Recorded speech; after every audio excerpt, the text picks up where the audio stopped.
Hey everyone, welcome to part 1D of the Mech tutorial. This time we're going to be covering vector thrusters.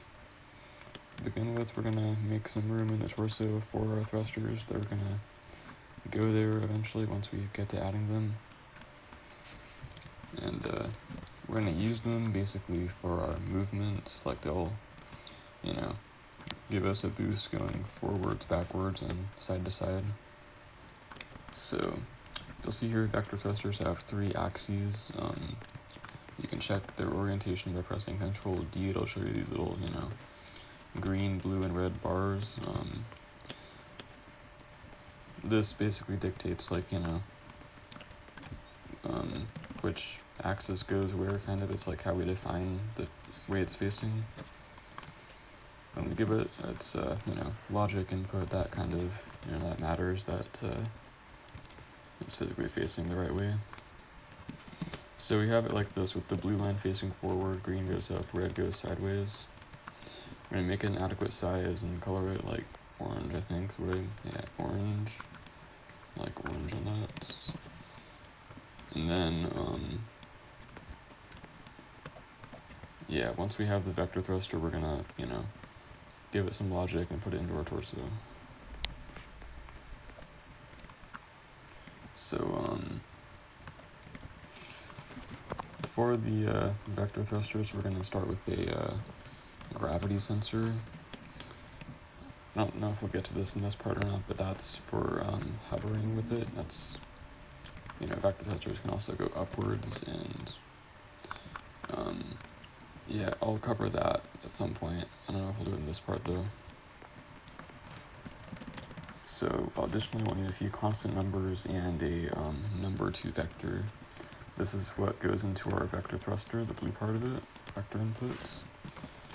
And then as for the numbers we're going to use, these will be amplified values of our driver seat outputs. It has W and S thrust output that goes forwards and backwards, and then A and D, steer output that we'll use to move left and right.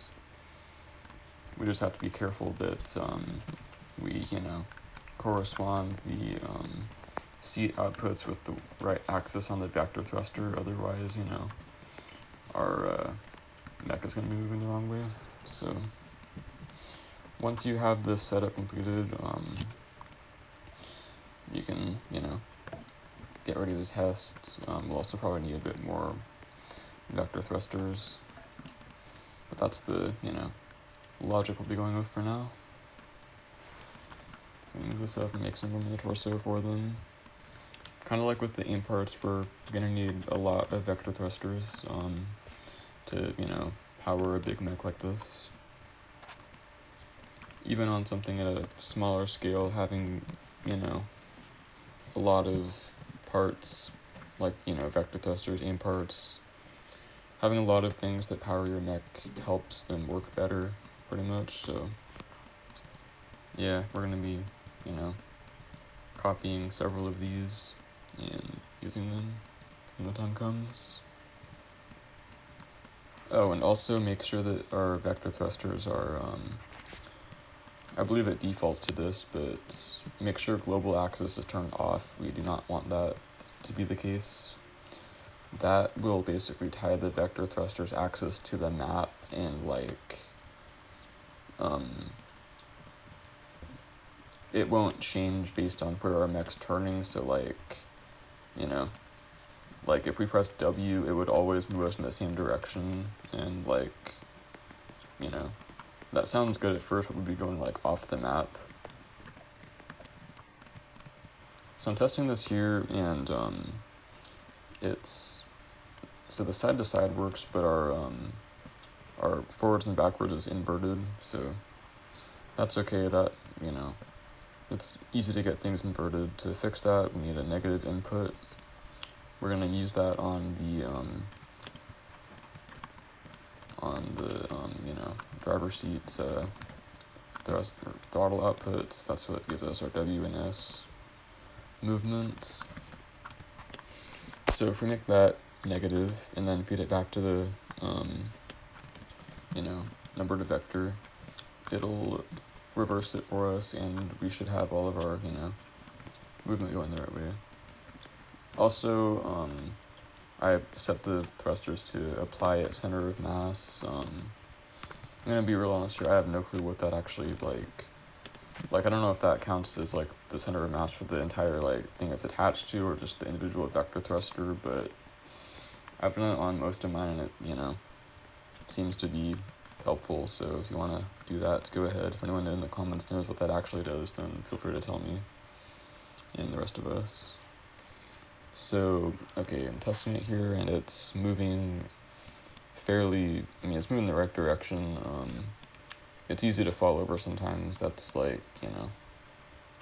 we don't have necessary stabilization stuff, our aim parts are a little bit weak. We need more of those at some point. I don't know if I'll get to that in this part or not, but I believe in the future we do add more stuff. But yeah, it goes in the right direction now, so that's good. That's the, first goal with our vector thrusters down here. We'll save it.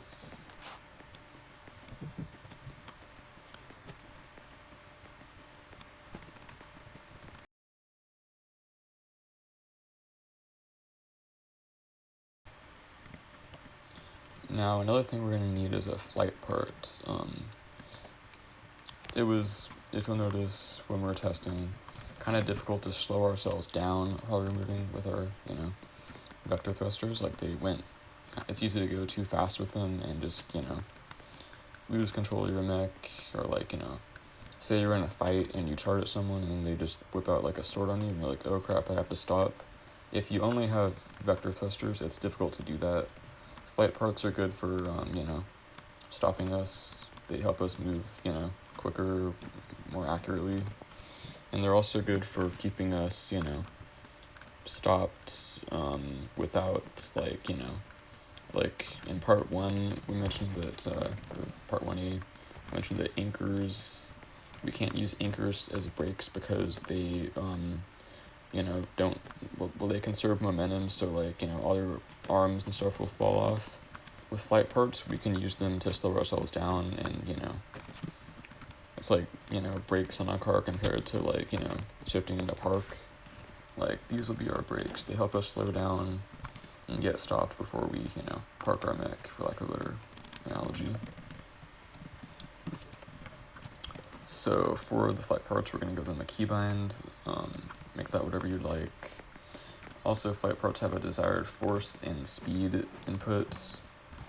With our flight parts, we want it to have a lot of force and 0 speed. This will make it, stop our mech since it's going at no speed, and it's, we want a strong force so that, stops quickly.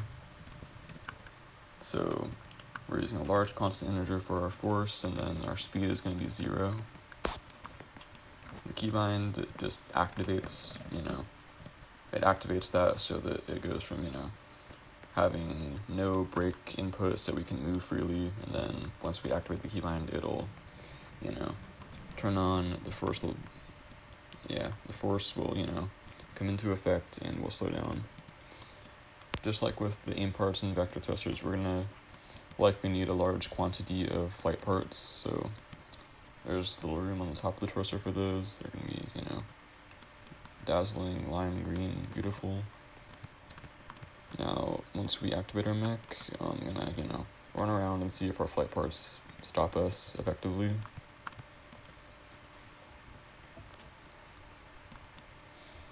And so, they're keeping us stopped.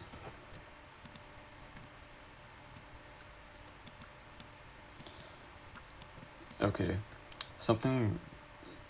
I think this is also just a lack of stabilization, but something I'm noticing is happening, during this recording anyways, is that each time we run and stop, it's it's kind of flinging our mech, for lack of a better word. We're stopped, but it's not a very smooth stop. So I believe in later parts this does get fixed.